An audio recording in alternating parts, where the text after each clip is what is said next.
ugu dambeyn madaxweynaha dowladda federaalka Soomaaliya mudane Maxamed Cabdullaahi Farmaajo ayaa ka hadlay qaraxii lagu dilay gudoomiyihii gobolka Nugaal ee Puntland. Madaxweynaha dowladda federaalka Soomaaliya Maxamed Cabdullaahi Farmaajo oo xalay khadka telefoonka kula hadlay madaxweynaha Puntland Siciid Cabdullaahi Dini ayaa xukuumadda iyo shacabka Puntland uga tacsiyay geerida ku timid Allah u naxariistay gudoomiyihii gobolka Nugaal Cabdisalaan Xasan Xirsi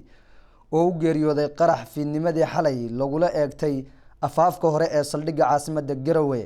qoraal ka soo baxay xafiiska madaxweynaha Farmaajo ayaa lagu sheegay in madaxtooyada Soomaaliya ay ka tacsiyeynayso geerida xanuunka leh ee gudoomiyihii gobolka Nugaal Cabdisalaan Xasan Xirsi oo u geeriyooday qaraxii ismidaaminta lagula eegtay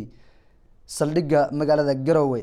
kadib markii uu qof naftii hura isku nidaamiyay gudoomiyaha Maxamed Cabdullaahi Farmaajo oo khadka telefoonka kula xiriiray madaxweynaha dowlad goboleedka Puntland mudane Siciid Cabdullaahi Dini ayaa geerida marxuumka uga tacsiyay bulshada iyo maamulka Puntland iyo guud ahaan shacabka Soomaaliyeed. waxa uu alla caafimaad degdeg ah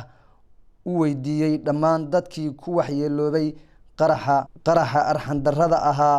ayaa lagu yiri qoraalka ka soo baxay Villa Soomaaliya. adeega cusub ee shirkadda Dahabshiil iyo Idahab